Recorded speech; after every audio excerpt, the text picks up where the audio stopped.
मैं हूं आपकी टीचर मुबीना बारी और आप देख रहे हैं एफर्ट फॉर सक्सेस। मज़ीद वीडियोस और अपडेट के लिए आप हमारी वेबसाइट विजिट कर सकते हैं। उसके अलावा आप हमें हमारे फेसबुक पेज पर भी फॉलो कर सकते हैं। आज की इस क्लास में हम ट्रैक चेंजेस पे बात करेंगे। जैसा कि नाम से ही लग रहा है कि जो चेंजेस हुए हैं उनको ट्रैक करना, ये ऑप्शन हमारे लिए दो तरह से हेल्पफुल है। एक ये कि अगर हम अपने डॉक्यूमेंट पे इस ऑप्शन को अप्लाई करते हैं तो हमारे बाद अगर कोई हमारे डॉक्यूमेंट में चेंजिंग करता है या हम खुद रिव्यू के लिए किसी को कहते हैं तो वो जो चेंजिंग करता है वो हाईलाइट हो जाएंगी और हमें पता चल जाएगा कि किसी ने क्या चेंजिंग की है और हम उसको एक्सेप्ट या रिजेक्ट कर सकते हैं। उसके बाद अगर हम अपने डॉक्यूमेंट को किसी के साथ शेयर करते हैं और जिसके साथ हमने शेयर किया है अगर वो कोई चेंजिंग करता है तो वो भी हमें शो हो जाती हैं और हम अपने डॉक्यूमेंट में उन्हें एक्सेप्ट कर सकते हैं या रिजेक्ट कर सकते हैं। अगर मैं इस ऑप्शन पे क्लिक करूं तो मेरे पास दो ऑप्शन आते हैं। ऊपर हाईलाइट चेंजेस का ऑप्शन है, इससे अगर मैं इस ऑप्शन को यूज करती हूँ तो मेरी चेंजिंग हाईलाइट हो जाएंगी और नीचे वाले ऑप्शन से मैं चेंजिंग को एक्सेप्ट या रिजेक्ट कर सकती हूँ, लेकिन ये ऑप्शन हम उस वक्त यूज करते हैं जब हम चेंजिंग कर चुके होते हैं। अब मैं हाईलाइट चेंजिंग पे क्लिक करूंगी तो मेरे पास इस तरह की विंडो आएगी। अब मैं अगर फर्स्ट ऑप्शन पे क्लिक करूं तो यहाँ मेरे पास जो ऑप्शन आते हैं, सिंस आई लास्ट सेव, जब मैंने लास्ट टाइम सेव किया था, ऑल तमाम, नॉट येट रिव्यूड, जिनको रिव्यू नहीं किया गया, सिंस डेट, अगर मैं किसी महसूस डेट से रिलेटेड चेंजिंग को देखना चाहती हूँ तो मैं सिंस डेट कर दूंगी और वो डेट मेंशन कर दूंगी जिस डेट से मैं इन ऑप्शन को देखना चाहती हूँ। अगर मैं आखिरी टाइम जब मैंने अपने डॉक्यूमेंट को सेव किया था उसके बाद होने वाले चेंजिंग देखना चाहती हूँ तो मैं सिंस आई लास्ट सेव पे क्लिक कर दूंगी। अगर मैंने जस्ट वो चेंजिंग देखने हैं जिनको रिव्यू नहीं किया गया तो नॉट येट रिव्यूड पे क्लिक कर दूंगी। मैं ऑल सिलेक्ट करती हूँ कि तमाम चेंजिंग मुझे देखने हैं। उसके बाद हुज के किसकी चेंजिंग आपको शो हो, एवरीवन सबकी, एवरीवन बट मी हर किसी की सिवाय मेरे, तो मैं एवरीवन यहाँ से सिलेक्ट करती हूँ। और उसके बाद वेयर कहाँ का ऑप्शन है, अगर मैं कोई महसूस जगह बताना चाहती हूँ कि मेरी इस जगह पे मेरी शो हो चेंजिंग तो वो हो जाएंगी। अगर मैं किसी नई शीट पे अपनी चेंजिंग की लिस्ट बनाना चाहती हूँ तो मैं इस ऑप्शन को सिलेक्ट करूंगी और यहाँ से नई शीट का एड्रेस दे दूंगी तो मेरी चेंजिंग की लिस्ट वहां पे बन जाएगी। अगर मैं यहाँ कहीं और जगह पे लिस्ट बनाना चाहती हूँ तो बना सकती हूँ।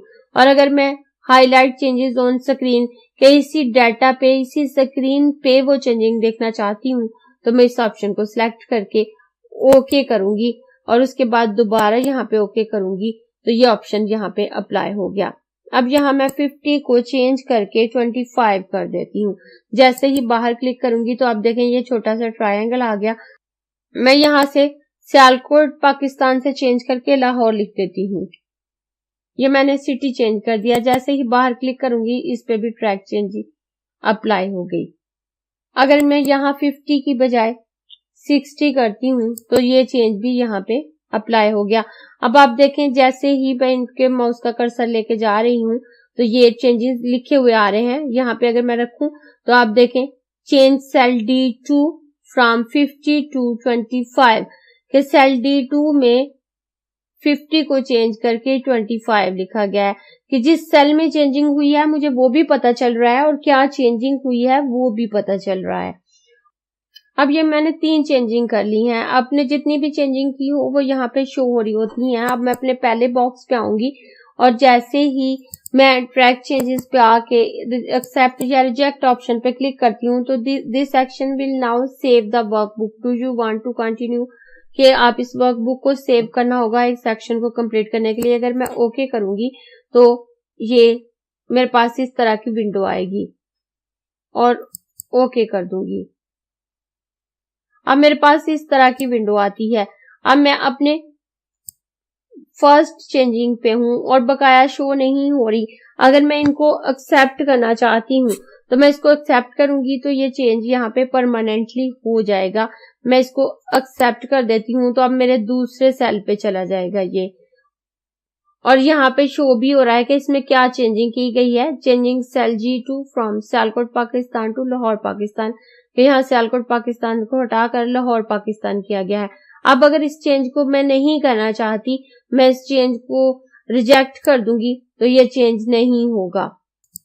और इस तरह से आप अपने डॉक्यूमेंट में जितने भी चेंजिंग हुए हैं उनमें से जिस चेंज को भी आप रिजेक्ट करना चाहें रिजेक्ट कर सकते हैं, और जिस चेंज को भी आप एक्सेप्ट करना चाहें वो एक्सेप्ट कर सकते हैं।